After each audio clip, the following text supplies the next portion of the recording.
Balik lagi sama gue Fadil kali ini di Zero Note Podcast.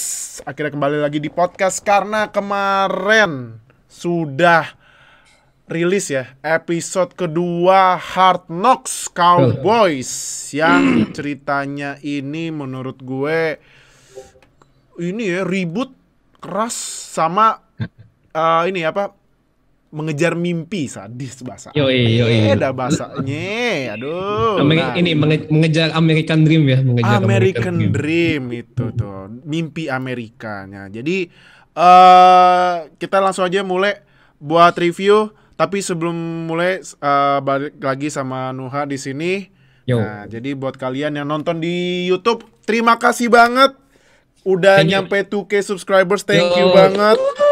Nah, jadi kita bakal maksimalin buat kasih konten terbaik NFL buat kalian di Indonesia. Semoga NFL bisa ditonton oleh seluruh rakyat Indonesia karena ini kan dirilis hari Sabtu. Besok ada lagi bakal video terbaru. Nah, ini video konten terbaru yang belum pernah kita bikin. Sebenarnya di Instagram udah, tapi kita bikin versi videonya. Makanya jadi jangan lupa sebelum mulai nih semua sosial media di bawah udah ada kan tuh. Udah gue tulis semua. Di follow, di subscribe.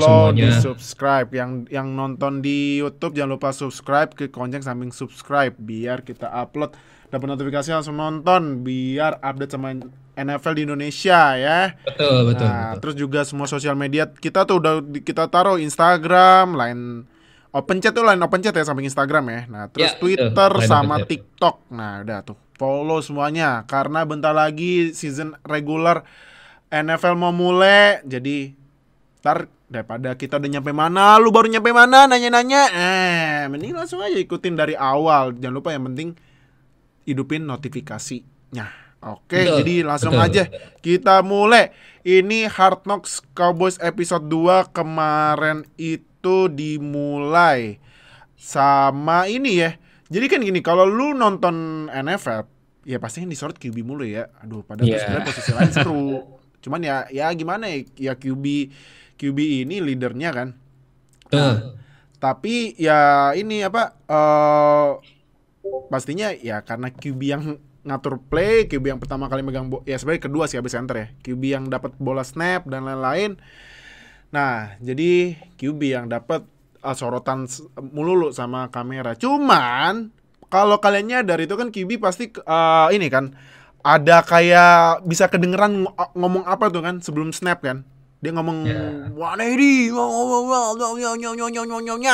itu kode apa itu gue juga nggak paham. Itu namanya cadence. Kalau kalian cari di YouTube, Google, TikTok mungkin ya kan Ngabers kan sekarang main TikTok kan ya kan. Nah, iya dong. Iya, betul. Itu namanya cadence. Kalau gue eja C Charlie Alpha Delta Echo Nano Charlie Alpha Delta Echo Nano Charlie Echo cadence tuh. Nah, mungkin lu bisa jelasin dikit cadence itu apa sih sebenarnya?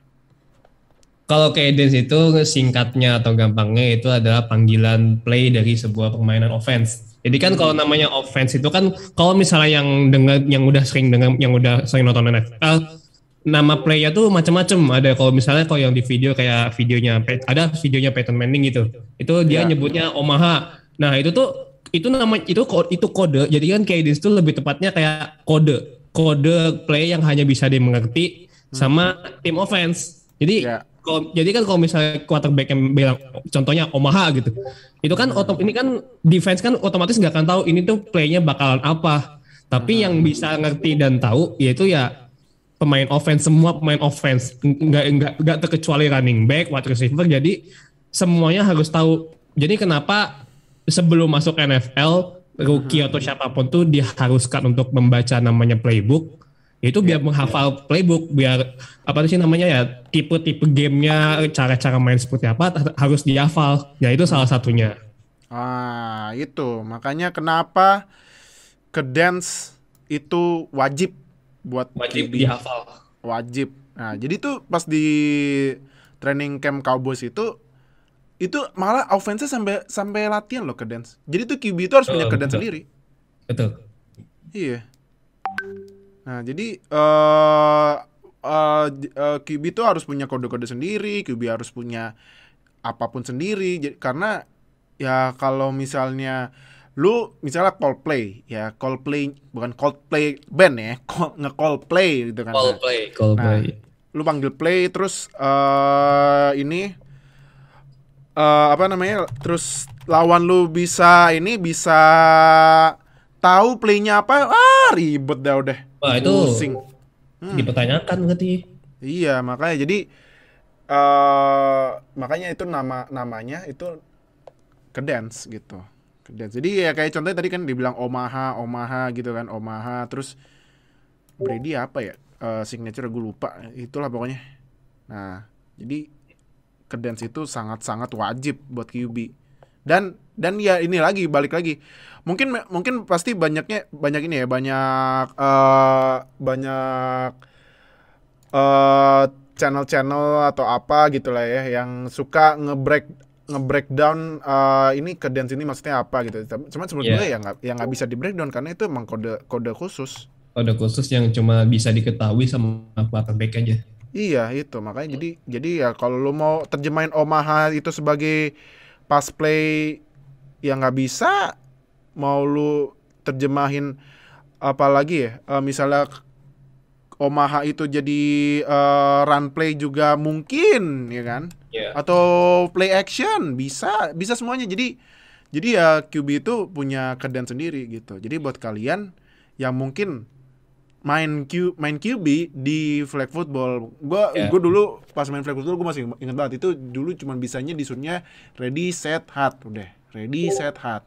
Kalau menurut gue harus punya kedance sendiri, kode-kode gitu buat adjustment gitu. Kalau betul. Dan juga kalau misalnya kayak tadi Omaha gitu dipakai misalnya di game 1 dan tipe call yang Omaha tuh misalnya jet sweep. Jadi kan kalau jet sweep tuh route running receiver itu ya misalnya lurus terus main belok kanan. Nah, misalnya nanti di kuarter kedua set Omaha itu bisa beda lagi, set Omahanya beda, receivernya nggak harus lari lurus belok kanan lagi, bisa aja nanti beloknya patah atau misalnya dia lari lurus. Nah, jadi itu memang bakal beda-beda setiap play dan memang tergantung quarterbacknya. Itu makanya jadi menariknya NFL itu banyak kode-kode yang bikin orang penasaran, tapi itu sebenarnya kode yang sangat-sangat ini ya apa namanya vital ya, yang gimana ya bahasanya apa kalau misalnya ketahuan tuh udah fatal ya pokoknya deh, penting banget lah itu. Nah jadi itulah salah satu uniknya NFL ya dibanding olahraga lainnya. Oke, nah terus yang kedua. Nah, itu kan mungkin kalau lu update banget berita NFL kan sempet lihat kan. Jadi gini, kalau di training camp itu tim-tim boleh latihan sama tim lain. Ya, join practice namanya. Nah, jadi kemarin itu Rams latihan bareng sama tim yang tahun kemarin masuk Hard Knocks, yaitu tim jagoannya Nuha. Ini ya, Rams. Nah, jadi tapi ya gimana ya? Kalau menurut gue pemain NFL kalau udah dipasang pad itu pasti mentality mereka mau tackle orang, mau hantem orang. Betul. Iya kan? Walaupun kemarin walaupun di Hard Knocks-nya kemarin kalau nonton mereka itu cananya masih cana pendek dan nggak pakai pad, ya tetap aja badannya pakai pad. Iya, badannya kan tetap pakai pad soalnya. Iya, nah. Terus ini ya kalau nggak salah ada momennya ini Ramsey sama Donald berantem ya? Bukan Ramsey. Nomor 5 tapi kalau nggak salah. Tapi kalau Donald ada kan dia berantem kan? Iya, Donald sempat ada kayak highlightnya, kayak ada kayak footage-nya gitu sedikit ada. Tapi itu bukan sama Donald. Bukan sama Ojak Ramsey, itu sama Connor Williams. Oh, sama Connor Williams. Nah, oke. Nah, tapi kalau menurut lu ini kan padahal masih preseason, ya kan bahasanya kan masih preseason nih kan. Cuman kalau menurut tuh udah preseason gini berantem apa gimana ya bahasanya? Dibutuhkan nggak sih biar ningkatin tensi kompetisi dan lain-lain pemain gitu atau gimana gitu menurut lo? Ya intinya yang bisa ningkatin tensionnya gitulah. Ya menurut gue sih ya is safe to say normal lah, karena ya tadi sih yang Dalum bilang ya, kalau misalnya namanya pemain NFL udah pakai pet, tandanya mereka udah serius gitu, mereka udah serius latihan, mereka udah serius pengen compete buat regular season. Menurut gue intrik kayak gitu sih ya wajar aja sih, karena kan yang bisa jadi nanti kan di regular season bisa kayak dua apa sih namanya, ributnya bisa lebih parah lagi gitu kan. Iya sih, iya. Iya bisa lebih parah lagi. Jadi sebenarnya nggak, menurut gue sih nggak masalah-masalah banget ya. Kalau misalnya seperti ya balik lagi, kan namanya juga latihan, jadi memang perlu ada sedikit ya. Dan ini kan juga masuk kamera ya, masuk kamera, Iya. masuk Arnold, jadi ya biar ada dramanya lah, biar ada, ya biar naikin rating, ada drama, ada berantem. Menurut gue ya, apalagi Rams kan tahun lalu udah masuk Hard Knocks kan, jadi ya udah tau lah cara main buat biar ya bisa biar show up di Hard Knocks tuh kayak gimana ya, dia add a little more drama sih. Nah, Itu sih menurut gue ya. bener. Nah, tapi kalau berantem gini, gue akan membahas ini ya, membahas sedikit satu peraturan yang menurut gue ini, alah, kenapa lagi sih ini NFL jadi no fun league. Jadi NFL ini ini apa? Memperketat peraturan taunting. Kalau kalian nggak ngerti betul. bahasa Indonesia taunting, jadi inti taunting itu mengejek, ya. Jadi kalau misalnya ada pemain, dia gini nih, misalnya dia nangkep bola nih, misalnya nih, Davante Adams nangkep bola, dijagain sama Ramsey, terus dia ngeliat Ramsey, terus dia kayak apa lu gitu kan, penalti 15 yards. Ya ampun. Dan ternyata kemarin tuh ada beritanya, salah satu owner Giants yang merupakan, nah dulu Noah udah sampai keselak kan, sampai keselak dia, ya kan, ya kan. Nah, jadi ownernya Giants ini, ya itu Mara lah pokoknya, dia kan dari Mara family ya, gue lupa namanya. John Mara. Ya, nah dia itu adalah salah satu anggota komite competition NFL. Nah, dia bilang, kami sudah capek melihat pemain yang selalu kena ejek. Lah itu mah karena emang timnya kalah mulu. Iya, Giants-nya kali ya. Giants-nya kalah mulu, makanya ditaunting terus. Iya, kayaknya kayak gitu ya. Alasannya gitu, Bang. Alasannya ini banget. Apa nggak bikin orang ketawa tau nggak? Alasannya jadi nggak logis. Dan menurut gue ini kayak, maksudnya menghilangkan salah satu, itu kan menurut gue ya sebagai fans itu ya salah satu entertaining lah, maksudnya dengan pemain pun juga suka melakukan hal kayak gitu, itu kan juga istilahnya menaikkan emosi dari gamenya sendiri, dan kita pun sebagai fans melihat itu, oh ini tuh maksudnya it's a part of drama of the game, jadi ya tetap bisa seru. Kalau memang John Mara menganggap kayak gitu ya, what's wrong with you, man? What's wrong with you? Nah, makanya jadi, ya menurut gue sih taunting itu ya inilah bagian dari pertandingan, itu udah resiko ya, sama aja kayak berantem kan, ya kan orang emosi atau apa gitu kan. Betul. Masa gini, masa kan ibaratnya gini ya, lu main kan pasti punya ngumpulin emosi kan. Iya. Ya kan, masa nggak dikeluarin emosi, cuma sih juga nangkap ya, dah main. Ya ilah, emang pemainnya robot. Ya pemainnya manusia. Betul, pemain. Masa nggak boleh menunjukkan emosional mereka gitu. Justru kan emosional gitu yang bikin permainan makin seru, makin menarik gitu kan. Betul, kalau cuman ya berarti gini ya, maaf ya kalau gua ya misalnya, ya maaf ya kalau gua satu apa ya. Kalau misalnya nih lu nonton contohnya apa ya? Ya olahraga yang mungkin menurut kalian boring atau apa gitu. Ini cuman main udah, menang udah, cuman salaman udah kelar. Ya boring intinya. walaupun mungkin yang paham gamenya, oh iya nih seru nih, taktiknya gini nih. Cuman nih kalau nggak ada cuman menang, salaman udah keluar pulang. Kayak kuliah pulang. Ya ngapain? Betul. Iya, ngapain gitu. Nggak jadi tetep aja nggak seru gitu. Karena nggak ada emosionalnya. Jadi menurut gue nih taunting ini peraturan sangat bodoh. Gue nggak mau ngomong kasar ya. Bodoh tuh. Nggak ada alasannya si owner Giants ini ya konyol. Dan juga karena taunting tuh harus di penalti, itu yang menurut gue kayak ya implement itu penaltinya sih yang ngebuat apa di penalti gitu loh. Iya. Mungkin gini, kalau misalnya taunting terus misalnya nggak boleh, ya udah nggak boleh nggak apa-apa. Cuman kenapa harus ditambah pakai penalti? Itu kan benar-benar merugikan semua orang menurut gue ya. Iya. Kayak kemarin tuh contohnya pas match apa ya? Match gue lupa match mana gitu yang dia running backnya dia lari lumayan jauh yang dia sampai nyeret lawannya terus dia ngeliatin lawannya gini kan kayak apa gitu. Ya masa gitu doang 15 yards. Masa penalti kayak gitu lebih berat daripada holding atau misalnya false start. Nah, betul. Yang pastinya holding sama false start itu kan ini kan emang pure kesalahan pemain. Nah, ini kan taunting. Betul. Taunting kan mengeluarkan emosional ya.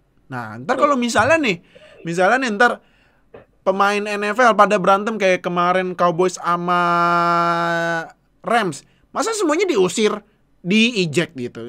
Aduh, ini taunting emang peraturan. Heran gua. Nah, next ini kan sempet ini ya dikasih apa CD Lamb yang dia bilang pakai nomor 88 ini menurut dia kalau bahasa sono nih chip on my shoulder bahasa ini ya. Chip on the shoulder. Majasnya gitu ya, majasnya. Nah, chip on my shoulder karena kan nomor 88 ini di Cowboys ini berarti kalau di bola ini nomor 10 gitu ya, nomor keramat. Karena nomor 88 ini dipakai sama Michael Irvin, Drew Pearson, sama yang terbaru kemarin Dez Bryant. Nah, nah tapi gini kalau lu harus pilih WR1 buat Dak Prescott, Amari Cooper atau CD Lamb. Karena sampai sekarang gue bingung.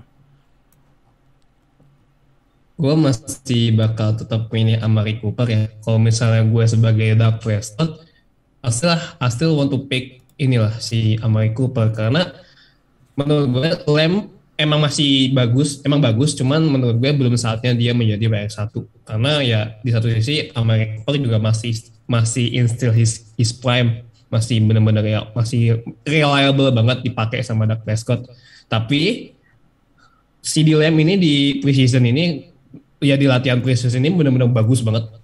Dan itu juga terlihat di video Hard Knocks juga di episode 2 benar-benar diliatin gimana CD Lamb tuh latihan, gimana dia nangkap bola, apa segala macam. He's really good at it, benar-benar bagus banget dan dia kayaknya bakal breakout season di musim ini sih menurut gue. Oke. Nah, next kita ini ya ada satu satu pemain ini yang disorot ya. Jadi di Cowboys ini ada satu pemain yang ternyata setelah diceritain dia itu asalnya dari Pantai Gading, tapi dia harus pergi dengan terpaksa juga menurut gue karena di sana terjadi perang saudara ya. Dia adalah namanya Azur Azur Kamara. Nah, dia itu pass rusher-nya Cowboys. Nah, jadi Azur Kamara nih gue sempat baca di komen, saudara nggak Alvin Kamara? Kagak. Pokoknya itu enggak. Nama belakang sama nggak berarti saudaraan. Beda. Beda ya. Oke. Nah, jadi dia itu datang ke Amerika sebagai ini ya, pengungsi, refugee kan? Ya, refugee betul. Nah, terus dia kuliah, katanya dia nggak paham bahasa Inggris, tiba-tiba disamperin sama salah satu coach di sekolah apa kuliah gue lupa, katanya lu bisa main football. Kata dia, ya gue taunya football, yang gue tahu itu soccer. Nah, tapi gue lihat kata coachnya, gue lihat badan lu cocok nih, coba aja main football gitu. Nah, akhirnya dia main football dan ya kemarin ini ya main di Hall of Fame game sama kemarin di Cardinals yang ntar kita bakal bahas. Nah, kalau menurut lu, pandangan lu, apakah NFL ini harus mulai lebih tapi sebenarnya gini ya, memang menurut gue susahnya NFL itu dan American Football itu equipmentnya mahal ya kan. Nah, tapi jadi aksesibilitas buat olahraganya agak susah. Teman kan pasti ada aja kan caranya kan. Nah, tapi menurut lu NFL apakah harus lebih mengglobal kayak NBA gitu? Mungkin gini, mengglobal di sini buat NFL lebih menurut gue ya, lebih coba untuk lebih ke boosting their marketing sih. Maksudnya marketing mereka menurut gue udah cukup oke ya. Udah cukup oke, mereka udah tembus pasar Europe lah. Mereka udah punya game reguler, game yang di luar negeri reguler kayak di London Games, terus juga Mexico Games, itu menurut gue udah cukup oke. Tapi emang benar tadi buat main NFL sendiri, buat main American football itu sendiri, alat-alatnya memang cukup mahal, mulai dari pad, helm, apa segala macam. Basicnya memang udah agak susah menurut gue. Jadi mungkin mungkin kayak orang Asia kayak kita untuk mencoba menembus NFL melalui program international pathway agak sulit, tapi bukan berarti nggak bisa gitu. Memang ada caranya sendiri. Cuman kalau menurut gue memang mungkin NFL harus mempertimbangkan mengikuti cara NBA itu marketing, dan mungkin harus mencoba coba di China lah. Karena China itu menurut China atau Tiongkok ya, itu menurut gue salah satu pasar yang gede banget. Dan ini udah diterapin sama NBA. Mereka kalau NBA itu masuk ke pasar China dan terbukti berhasil, makanya penontonnya dari China banyak. Dan revenue-nya NBA itu banyak, hampir kalau nggak salah ini yang gue tahu 50%-nya dari Cina. Dan jadi menurut gue tidak ada salahnya NFL untuk mencoba masuk ke pasar Cina. Dan apalagi kalau misalnya mau coba ngikutin pasar Asia, di Jepang pun ada loh. Di Jepang tuh ada Amefuto dan mereka juga memainkan tipe permainan yang sama. Betul. Atau enggak Jepang dulu juga boleh gitu. Mereka mencoba untuk mempromosikan NFL di Jepang. Emang agak sulit, tapi menurut gue harusnya sih dengan resource yang udah segede itu, mereka juga punya media sendiri, menurut gue harusnya bisa sih. Oke. Nah, ini juga Kamara, dia main, tapi pas di latihan ini juga ya, kalau kita balik ke ini ya, ke Hard Knocks lagi, kalau dilihat latihannya dia, ya tapi kan lagi-lagi ya, lu mau dari Pantai Gading, lu mau rookie, lu mau veteran, lu masuk ya lu harus compete, lu harus bertanding buat mendapatkan final roster gitu. Nah, tapi kalau dilihat ini ya, kalau menurut tuh gimana? Kalau menurut tuh gimana? Pas training campnya Azur Kamara, karena kalau menurut gue dia jadi pass rusher, gila, bener-bener dikantongin sama OL, gak bisa lewat. Betul. Karena kamu tuh gimana? Kalau lu gimana? Karena Azur Kamara ini dia itu undersize untuk sebagai pass rusher. Jadi menurut gue mungkin harusnya sih si Kamara ini tidak bermain sebagai pass rusher ya, karena jelas dia bakal kewalahan melawan OL yang gede-gede karena dia undersize. Mungkin dia harus mencoba bermain sebagai corner ataupun dia lebih mundur ke belakang jadi safety atau linebacker, karena kalau memang bermain sebagai pass rusher ya dengan badan dia yang dibilang undersize untuk ukuran pass rusher, nggak akan survive sih menurut gue. Ini dia beruntung banget, dia udah lewat dari first pass dari cut, dia masih ada di roster. Tapi kalau misalnya dia begini terus gitu, mungkin kalau misalnya dia latihannya maksudnya kalau misalnya OL nggak tembus apa segala macam, buat pace kedua sih agak sulit buat tetap bisa ada di roster ya sebenarnya. Oke. Nah, tapi ini ya, kita mungkin ini, kalau ini pertanyaan gue taruh di terakhir ya. Nah, terus kan Azur Kamara main ya di matchnya yang lawan Cardinals. Itu ada pas di terakhir dia strip sack, tapi dibatalin karena lawannya Volstad apa ya itu ya. Pas kemarin gue nonton. Padahal tuh kalau misalnya strip sack itu udah pasti menang sih Cowboys, cuman ya sayang sekali kalahnya di terakhir pas field goal gitu. Iya betul. Nah, kalau lu lihat dari highlights-nya Azur Kamara pas lawan Cardinals gimana? Gue masih belum impress ya. Walaupun oke, tadi ada kayak sack yang mungkin bisa kayak menjadi ya the answer of the game, cuman balik lagi gue masih belum impress karena saingan lu buat di pass rusher apalagi Cowboys ya. Cowboys itu ekspektasinya gede untuk urusan di line, dan di posisi di LDL pun udah kayak ada DeMarcus Lawrence. Ada ya pokoknya nama-nama gede lah. Jadi lu harus bisa compete sama tipikal pemain kayak DeMarcus Lawrence aja. lu udah bisa apa namanya, udah bisa sama Demarcus Cousins ini, menurut gue udah bagus, itu bagus banget. Jadi ya memang agak susah menurut gue, serius. Jadi gue nggak yakin sih dia bakal tetap ada di roster sampai final cut sih sebenarnya. Berarti menurut dia bakal di-cut ya? Most likely sih. Oke. Nah, terus terakhir juga ada ini ya, ada momen itu ada 2 pemain internasional ya. Si Isaac Alarcon, betul. Alarson sama satu lagi pemain Cardinals, namanya siapa itu, gue lupa. Itu ada satu lagi.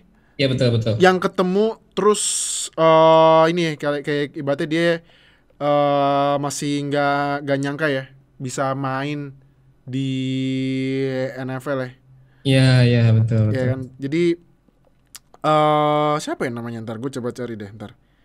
Bernhard Seikovic, tapi kayaknya dia coba deh. Kayaknya dia udah dirilis apa gimana gitu. Habisnya gue cek di depth chartnya udah nggak ada. Oh, kayaknya masih deh. Tapi kalau menurut lo ya, kapan nih pemain? Ya bukan Indonesia ya sebenarnya. Cuma kalau menurut gue Indonesia kayaknya masih terlalu rich ya. Masih jauh. Mungkin kalau pemain Asia yang namanya Asia kan Yong Hoku kan ada kan di. Tapi kan memang Asia kan sebenarnya ya sama Taylor Rapp keturunan Asia. Taylor Rapp. Tapi kan kalau Taylor Rapp dia emang orang US, cuman memang itu ya. Keturunan Asia, memang itu udah beda sih. Memang jalannya udah beda. Iya, kalau Yong Hoku kan dia emang lahir di Yong Hoku itu dia itu lahir di Korea, benar. Dia lahir di South Korea tapi sekolahnya di Amerika kan. Nah, menurut lo kira-kira aja lah ya. Kapan nih pemain Asia bisa main di, sebenarnya nggak kibi juga sih menurut gua ya, posisi-posisi lain yang suka disorot gitulah sama media, kira-kira berapa tahun lagi? Tapi Asia-nya Asia apapun ya, jangan fokus Indonesia juga kan. Iya. Ya Asia kan banyak gitu. Iya. Jujur gue nggak bisa memprediksi gitu, karena menurut gue masuk NFL pun juga udah sulit sih. Apalagi kan mungkin sekarang udah ada jalurnya ya untuk pemain internasional, kayak internasional NFL International Pathway gitu.